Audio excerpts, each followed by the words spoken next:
2018 నాటికి 55,000 కోట్లతో అమరావతి తొలిదశ నిర్మాణం పూర్తి చేస్తానన్న బాబు 7 ఏళ్లు అధికారంలో ఉన్న ఒక్క శాశ్వత భవనం నిర్మించని బాబు, తాత్కాలిక భవనాల పేరుతో ప్రజాధనం దోచేసిన బాబు, అమరావతిలో పిచ్చి మొక్కలు పీకడానికి నీళ్లు ఎత్తిపోయడానికి 3 నుంచి 4 వేల కోట్లు ప్రజాధనం తగలేస్తున్న బాబు, భూములిచ్చిన రైతులకు డెవలప్ చేసి ఇస్తామన్న రిటర్నబుల్ ప్లాట్స్ ఇవ్వకుండా 11 ఏళ్లుగా మోసం చేస్తున్న బాబు ఇప్పుడు అతిపెద్ద అంతర్జాతీయ మోసానికి తెగబడ్డారు. అదేంటో చెప్పే ముందు మీకో విషయం గుర్తు చేస్తా. రాజధాని అంటే 1000 ఎకరాలు 5,000 ఎకరాలు కాదు, 50,000 ఎకరాలు కావాలని, అప్పుడే అంతర్జాతీయ రాజధాని నిర్మాణం జరుగుతుందని 5 కోట్ల మంది ప్రజలను బాబు నమ్మించారా లేదా? ఇప్పుడేమంటున్నారు? 50,000 ఎకరాలతో అంతర్జాతీయ రాజధాని రాదు, కేవలం మున్సిపాలిటీ మాత్రమే సాధ్యమవుతుందంటున్నారు. అందుకే రెండో దశలో మరో 20,000 ఎకరాలు కావాలన్నారు. అంతటితో అయిపోలేదు. ఆ తర్వాత మూడో దశలో మరో 30,000 ఎకరాలు కావాలి అంటున్నారు. మొత్తం 1,00,000 ఎకరాల్లో రాజధాని నిర్మిస్తానని కొత్త రాగం అందుకున్నారు. అంటే రాజధానిని 1,00,000 ఎకరాల్లో నిర్మిస్తామని మొన్నటికి మొన్న చంద్రబాబే చెప్పారు. బాబు భూదాహం అక్కడితో ఆగిపోలేదు. ఒక దెబ్బకు 3 పెట్టెలన్నట్టుగా అతిపెద్ద మాస్టర్ ప్లాన్ వేశారు. రామోజీ ఆత్మతో ఈనాడులో ఓ వార్త రాయించారు. ఈ మాస్టర్ ప్లాన్ వార్త వెనుక మాస్టర్ మైండ్ చంద్రబాబే అని ఆ వార్త చదివితే ఎవరికైనా అర్థమైపోతుంది. అసలు ఏముంది అందులో? మీ దిమ్మ తిరిగి మైండ్ బ్లాంక్ అయ్యే అంతర్జాతీయ మోసం అందులో దాగుంది. ముందుగా వార్త చూడండి, మోసం గురించి తరువాత మాట్లాడుకుందాం. ఎస్, ఒకసారి ఈనాడు దినపత్రిక, నిన్నటి ఈనాడు దినపత్రిక స్క్రీన్ పైన చూపించండి. రైట్, రాజధాని రెండో దశ మనకు చెప్పింది ఏంటి? 16,000 ఎకరాలు, 16,600 ఎకరాలు రైతుల నుంచి తీసుకుంటాం, మిగిలినది ప్రభుత్వ భూమి, అంతా కలిపితే 20,000 ఎకరాలు రెండో దశ అన్నారు. మొదటి దశ అయిపోయింది, అది 53,000 నుంచి 54,000 ఎకరాల దాకా ఉంది. ఇప్పుడు రెండో దశ మనకు చెప్పింది, చంద్రబాబు నాయుడు గారు చెప్పింది, నారాయణ గారు చెప్పింది 20,000 ఎకరాలు. కానీ రాజధాని రెండో దశ 709 చదరపు కిలోమీటర్లకు మాస్టర్ ప్లాన్. బాగా చూడండి సార్, దీని పరిధిలో 50 గ్రామాలు, 1.75 లక్షల ఎకరాలు, అంటే 1,75,000 ఎకరాలు. ఎక్కడి నుంచి వచ్చింది మళ్ళీ 1,75,000 ఎకరాలు? ఏంటి మాస్టర్ ప్లాన్? ఈ మాస్టర్ ప్లాన్ వెనుకున్నటువంటి మాస్టర్ మైండ్ ఏంటి? ఇప్పటి వరకు మనకు మొదటి 2, 3వ దశలు కలిపితే 1,00,000 ఎకరాల్లో అన్నారు. ఇప్పుడు రెండో దశలో మాత్రమే, బాగా గమనించండి, రెండో దశలో మాత్రమే 1,75,000 ఎకరాలు రెండో దశలో భూ సమీకరణ చేస్తారా? ఏం చేస్తారు? ఎలా చేస్తారు? నేను మళ్ళీ క్లియర్గా చెప్తా.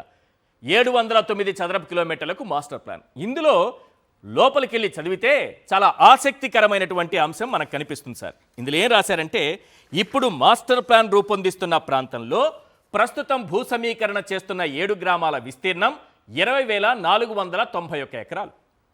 ఇదే కదా మనకు తెలిసిన విషయం, మొన్నటికి మొన్న చెప్పిన విషయం ఇదే కదా. మున్సిపాలిటీ కాకూడదంటే ఇంకో 20,000 ఎకరాలు కావాలన్నారు కదా, అక్కడ వరకు ఓకే. ఇది మిగతా 43 గ్రామాల్లో, ఈ 7 గ్రామాలు కాకుండా మిగతా 43 గ్రామాల్లోని భూముల విస్తీర్ణం ఎంత ఉందంటే 1,54,853 ఎకరాలు. మొత్తంగా రెండో దశలో 1,75,347 ఎకరాలకు మాస్టర్ ప్లాన్ సిద్ధం చేయబోతున్నారు. చంద్రబాబు చెప్పారా మీకు? రాష్ట్ర ప్రభుత్వం చెప్పిందా మీకు? సిఆర్డిఏ చెప్పిందా మీకు? మంత్రి నారాయణ చెప్పారా మీకు? కానీ వీళ్ళెవ్వరూ చెప్పకుండానే రామోజీ ఆత్మ ఈనాడు దినపత్రికలో రాసుకొచ్చింది. రామోజీ ఆత్మ పరలోకం నుంచి చూసి ఈ వార్త రాసుకొచ్చింది. ప్రభుత్వం చెప్పకుండా, ప్రభుత్వం ప్రకటన చేయకుండా మాస్టర్ ప్లాన్ 1,75,000 ఎకరాల్లో అని ఎవరు చెప్పారు? ఈనాడు దినపత్రిక. ఎవరు ఫెయిలర్ వదిలారు? ఎవరు లీకేజీ వదిలారు? ఎవరు మాస్టర్ ప్లాన్ రూపొందించారు? ఎవరిది మాస్టర్ మైండ్? చాలా ఇంపార్టెంట్ సార్, ఈ విషయాల్లోకి వెళ్లాల్సిన అవసరం ఉంది. ఎందుకు 1,75,000 ఎకరాలని అంటున్నారు? ఇందులో మళ్ళీ ఇంకా చాలా అద్భుతమైనటువంటి పాయింట్స్ ఉన్నాయి. 1,75,347 ఎకరాల్లో మాస్టర్ ప్లాన్ సిద్ధం చేయబోతున్నారు. సెకండ్ పేజ్ చూపించండి. 43 గ్రామాల్లో గుంటూరు జిల్లాలో 29, పల్నాడు జిల్లాలో 14 గ్రామాలు ఉన్నాయి. అర్థమవుతోందా మీకు? ఇక్కడ భూ సమీకరణలో భూములిచ్చిన రైతులకు స్థలాలు కేటాయించగా సిఆర్డీకి వచ్చే భూముల్ని విక్రయించడం, దీర్ఘకాలిక లీజు, జాయింట్ వెంచర్ డెవలప్మెంట్ వంటి నమూనాల ద్వారా ఆర్థిక వనరుల సమీకరణ ప్రణాళికను సిద్ధం చేస్తారు. ఇది అసలు పాయింట్. ఇక్కడ దొరికిపోయారు దొంగలు. ఇదంతా వరల్డ్ బ్యాంకునో అప్పులిచ్చే బ్యాంకులనో ల్యాండ్ బ్యాంక్ చూపించి మన దగ్గర ఇంత ల్యాండ్ ఉందని చెప్పి అప్పులు తెచ్చుకోవడానికి సిద్ధం చేసినటువంటి మాస్టర్ ప్లాన్. ఒకటి గుర్తుపెట్టుకోండి సార్, మొదటి దశలో 53,000 నుంచి 54,000 ఎకరాలు ఉన్నాయి చేతిలో మొదటి దశలో. మళ్ళీ రెండో దశ, మూడు దశ 1,00,000 ఎకరాలు. అప్పటికి మన చంద్రబాబు నాయుడు గారు చెప్పిన లెక్క ప్రకారం ఎకరా డెవలప్మెంట్కి 2 కోట్ల రూపాయలు సార్. 1,00,000 ఎకరాలకి ఎంత అయింది? 2 లక్షల కోట్ల రూపాయలు అయింది. ఇప్పుడు ఎంత అంటున్నారు? మొదటి దశలో ఉన్నటువంటి 53,000 ఎకరాలు, రెండో దశలో వస్తున్నటువంటి 1,75,000 ఎకరాలు మొత్తం కలిపితే 2,25,000 ఎకరాలు అవుతుంది సార్. దాదాపుగా 2,25,000 ఎకరాలు. ఒక్కో ఎకరానికి 2 కోట్లు ఖర్చు పెట్టాలంటే మనకెంత కావాలి? 4.5 లక్షల కోట్ల రూపాయలు కావాలి. 4.5 లక్షల కోట్ల రూపాయలు అప్పు చేయబోతున్నారా?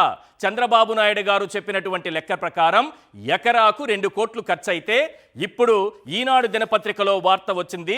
ఆ వార్త ప్రకారం చూస్తే మొత్తం 2,25,000 ఎకరాల్లో రాజధాని ఉండబోతోంది. ఎకరాకు 2 కోట్ల లెక్కన 4,50,000 కోట్లు, 4.5 లక్షల కోట్ల రూపాయలు ఇప్పుడు రాజధాని పైన ఖర్చు చేయబోతున్నారా? ఇంత అప్పు ఇచ్చేదెవరు? ఇచ్చిన ఇంత అప్పుతో రాజధాని నిర్మాణం అవసరమా? ఈ అప్పుని తీర్చేదెవరు? ఎన్నేళ్ల పాటు ఈ అప్పు తీరుస్తారు? మీకు ఇంకో పాయింట్ చెప్తాను. ఈ 53,000 ఎకరాల్లో 33,034 దగ్గర రైతులు ఇచ్చింది ఉంది. అది కాకుండా దాదాపు 20,000 ఎకరాలు ప్రభుత్వ భూమి, అటవీ భూమి ఉంది. ఇందులో ఏమైనా నిర్మాణాలు చేశారా? నీళ్ళు ఎత్తిపోయడం తప్ప. ఇందులో చేసింది ఏంటంటే తాత్కాలిక భవనాలు. ఈ 11 ఏళ్లలో మనకు వచ్చింది ఏంటి? తాత్కాలిక భవనాలు. మొదటి దశ 53,000 ఎకరాలు దాటేశాం. రెండో దశలో 20,000 ఎకరాలు దాటేశాం. మూడో దశలో 30,000 ఎకరాలు దాటేయబోతున్నాం. ఈ తరుణంలో రాజధాని మాస్టర్ ప్లాన్ అంటూ ఈనాడులో వార్త రావడం వెనుక అతిపెద్ద కుట్ర దాగుంది. అర్జెంటుగా రైతులను నిండా ముంచేయాలి, రియల్ ఎస్టేట్ పెంచుకోవాలి, మొత్తం 2,25,000 ఎకరాల్లో రాజధాని అంటూ ల్యాండ్ బ్యాంకు చూపిస్తూ బ్యాంకుల నుంచి లక్షల కోట్లు అప్పులు తేవాలి. అందుకే ఈ స్కీమ్ తెరపైకి తెచ్చారు. అసలు రాజధానిలో భూములు ఇచ్చిన రైతుల పరిస్థితి ఏంటి? 11 ఏళ్లుగా వాళ్ళు పడుతున్న మానసిక క్షోభ ఏంటి? బంగారం పండే నెలను బాబు మోసం తెలియక ఇచ్చేసి నేడు రైతులు పడుతున్న అవస్థలేంటో ఒక్కసారి వారి మాటల్లోనే విందాం సార్. ఇక్కడ మీకు ఇంకో విషయం కూడా చెప్పాలి. రాజధాని గ్రామాల్లో ఏం జరుగుతోందో, అక్కడి రైతుల కష్టాలేంటో, ప్రజల కష్టాలేంటో, బాబు చేస్తున్న మోసాలేంటో బయట ప్రపంచానికి తెలియకుండా ఎల్లో మీడియాను అడ్డం పెట్టుకుని చంద్రబాబు అమరావతిని తన గుప్పెట్లో పెట్టుకున్నారు. బాబు చేస్తున్న మోసాలు గుప్పమంటూ బయటకు వస్తున్నాయి. ఒకసారి ఆ రైతు ఆవేదన మీరు విన్నారంటే అమరావతిలో ఏం జరుగుతోంది?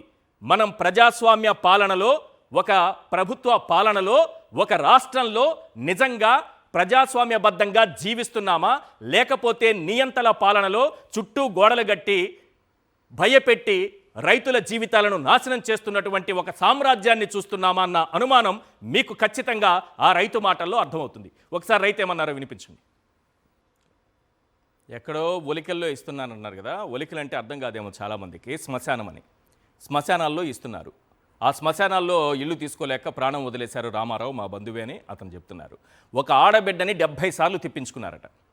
ఇప్పటి వరకు ప్లాట్, రిటర్నబుల్ ప్లాట్ ఇవ్వకుండా. ఎవరైనా గట్టిగా అడిగితే మీ ఇల్లు కూల్చేస్తాం, ఇది నేను అంటున్న మాట కాదు. ఎక్కడ ప్రజాస్వామ్యంలో ఉన్నామా లేమా మనం? రెడ్ బుక్ రాజ్యాంగం అంటే రైతులు భూములు ఇచ్చిన రైతుల జీవితాలను కూడా నాశనం చేయడమా? వాళ్ళకి బెదిరింపులా? వాళ్ళని మనమే కదా త్యాగదనులని చెప్పింది. వాళ్ళ ఇల్లు కూల్చేస్తాం, మీ ఆస్తులు ధ్వంసం చేస్తాం, ఎవరు బయటకు వచ్చి మాట్లాడకూడదు. ఏంటి బెదిరింపులు? మరి ఇలాంటి బెదిరింపులతోనే కదా రామారావు అనే రైతు గుండె ఆగిపోవడానికి కారణము.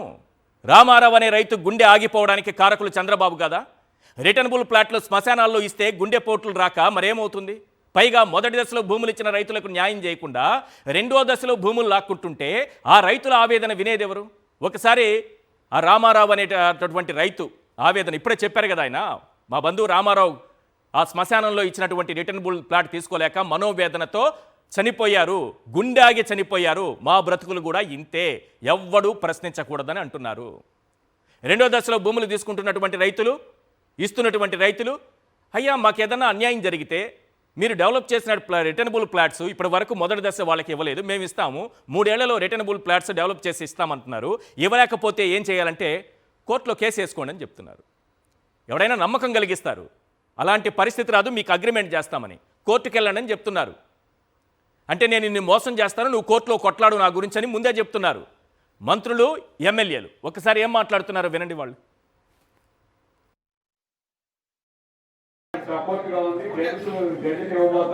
మేము అనేది ఏంటంటే ఎనీ సర్కమ్స్టెన్సెస్ వర్క్ డిలే అయిపోతే ఈ పరిహారం ఇస్తామని చెప్పేసి అగ్రిమెంట్ లో పెట్టండి. మీరు 3 సంవత్సరాలు అభివృద్ధి చేసి ఇస్తామన్నారు, 4 సంవత్సరాలు సమయం తీసుకోండి, 4 సంవత్సరాలు అభివృద్ధి చేయలేకపోతే పరిహారం పెట్టండి, భారమైన పరిహారం పెట్టండి. ఇప్పుడు మీరు 3 సంవత్సరాలు అభివృద్ధి చేయకపోతే you can go to court of law. Condition పెట్టమంటున్నాం సార్, దాంట్లో పరిహారం కండిషన్ పెట్టమంటున్నాం సార్. ఎకరానికి ఒక 5 లక్షలు ఇవ్వండి, సంవత్సరానికి మీరు అభివృద్ధి చేసి ఇవ్వలేకపోతే లేట్ పేమెంట్ ఇవ్వండి. పరిస్థితి రాదన్నారు సార్, మంచిదే, హ్యాపీయే. అయ్యా చంద్రబాబు గారు, ఇది ఒకరిద్దరు రైతుల ఆవేదన మాత్రమే కాదు సార్. మిమ్మల్ని నమ్మి భూములు ఇచ్చిన 30,000 మంది రైతుల ఆవేదన, ఆందోళన కూడా ఇలానే ఉంది. నమ్మి భూములు ఇచ్చినటువంటి రైతులను ఇంత ఘోరంగా మోసం చేస్తారా? కొందరు రైతులకు శ్మశానాలు, చెరువులు, వాగులు, వంకల్లో రెసిడెన్షియల్ ప్లాట్లు విసిరి కొట్టింది నిజం కాదా? భూములు ఇచ్చిన రైతులకు ఉచిత విద్య, వైద్యం, ఉపాధి, ఓల్డేజ్ హోములు పెడతామని నమ్మించి నట్టేట ముంచింది నిజం కాదా? మీరు చేసిన మోసాన్ని, చేస్తున్న అన్యాయాన్ని తట్టుకోలేక అమరావతి రైతుల గుండెలు ఆగిపోతున్నది నిజం కాదా? అంతర్జాతీయ విమానాశ్రయం, railway track, inner ring road, sports city అంటూ అరచేతిలో స్వర్గం చూపిస్తోంది నిజం కాదా? అమరావతిలో శాశ్వత భవనాల పేరుతో అంచనా వ్యయం భారీగా పెంచేసి 1,000 కోట్ల ప్రజాధనాన్ని లూటీ చేస్తున్నది నిజం కాదా? అమరావతిలో ఇటుక పేర్చకుండానే, బస్తా సిమెంట్ ఖర్చు చేయకుండానే 18 నెలల్లో 47,000 కోట్ల రూపాయలు అప్పు చేసింది నిజం కాదా? మీరు చెబుతున్న లెక్క ప్రకారమే ఒక ఎకరా డెవలప్ చేయడానికి 2 కోట్ల రూపాయలు ఖర్చు అయితే 2,25,000 ఎకరాలు అభివృద్ధి చేయడానికి 4.5 లక్షల కోట్ల రూపాయలు ఖర్చు అవుతుంది. 2,25,000 ఎకరాలు, 4.5 లక్షల కోట్ల రూపాయల ఖర్చు. ఎవరిని మోసం చేయటానికి సార్? రైతుల నుంచి మొదటి దశలో తీసుకున్న 34,000 ఎకరాల్లో మీరు కట్టిన బిల్డింగులు ఏంటో చెప్పండి, మీరు చేసిన అభివృద్ధి ఏంటో చెప్పండి. 11 ఏళ్లలో 2 తాత్కాలిక భవనాలు తప్ప అక్కడ జరిగిన డెవలప్మెంట్ ఏంటో చెప్పండి. 2,25,000 ఎకరాల్లో మీరు నిర్మాణాలు పూర్తి చేసేది ఎప్పుడు? 4.5 లక్షల కోట్ల అప్పు ఇచ్చేది ఎప్పుడు? అది తీరేది ఎప్పుడు? నీళ్లు తోడడానికే వేలాది కోట్ల రూపాయలు ఖర్చు చేస్తున్న మీరు ఎవరిని మోసం చేయడానికి ఈ మాస్టర్ ప్లాన్ వేశారు? మీరు చేసినటువంటి మోసాల గురించి, నీళ్లు ఎత్తిపోస్తున్న విధానాల గురించి ప్రొఫెసర్ రామచంద్రయ్య గారు ఏమంటున్నారో ఒకసారి విందాం. ప్రొఫెసర్ రామచంద్రయ్య గారి బయట ఒకసారి ప్లే చేయండి. మంతా తుఫాన్ వల్ల బట్ మా ఏరియాలో ఆ రైతులకు ఒక్కరికన్నా ఒక ఎకరాకు 10,000 సహాయం చేసింది ఈ ప్రభుత్వం, ఒక్క రైతు కన్నా. కానీ ఉండవల్లి దగ్గర 2వ దశ పంపును వరద నీరు ఎత్తిపోయడానికి 600 కోట్లు రిలీజ్ చేసుకున్నారు. ఎవడబ్బ సొమ్మండి? అడగదలుచుకున్నాయి, ఎవడబ్బ సొమ్ము?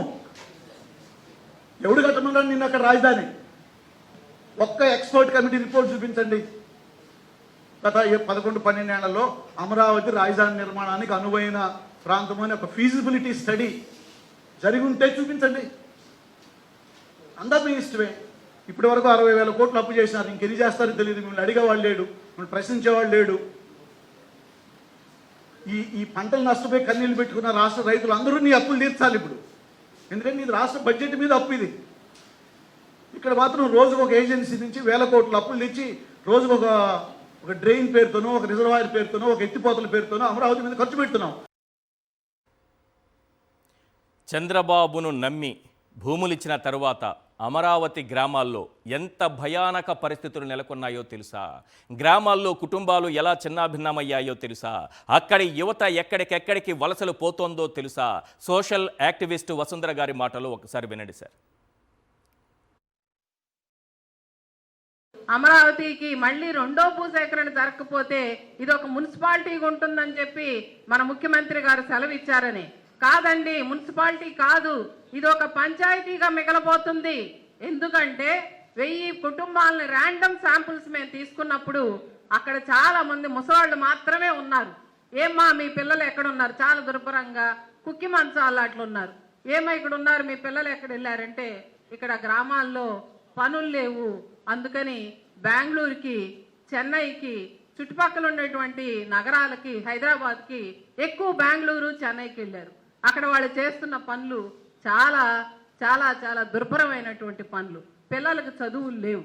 దీని పర్యవసానం, ఈ సామాజిక ఆర్థిక విశ్లేషణ పర్యవసానం నేను చెప్తున్నాను, ఇక్కడ ఉన్నటువంటి యూత్ పనులు లేవు, వ్యవసాయం లేదు.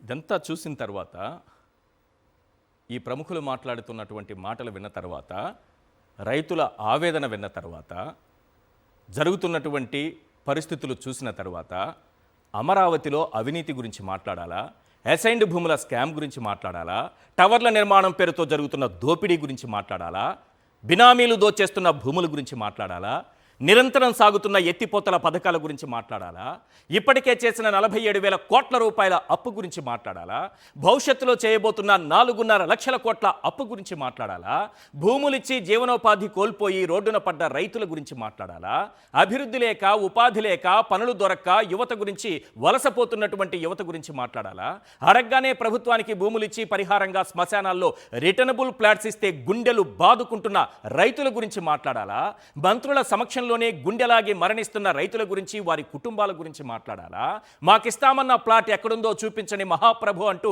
సిఆర్డీఏ చుట్టూ తిరుగుతున్న అమాయక ప్రజల గురించి మాట్లాడాలా, రాజధాని ముసుగులో అమరావతిని తన అవినీతికి కేంద్రంగా మార్చుకున్న చంద్రబాబు గురించి మాట్లాడాలా? ఒక్క మాటలో చెప్పాలంటే ఇది mother of all scams. Mother of all scams. Amaravati గురించి మాట్లాడాలంటే ఒక్క గంటలో, ఒక్క రోజులో చెప్పేది కాదు. అసలు అమరావతిలో ఏం జరుగుతోంది, ఈనాడులో వార్త వెనుక అసలు నిజం ఏంటి, చర్చిద్దాం.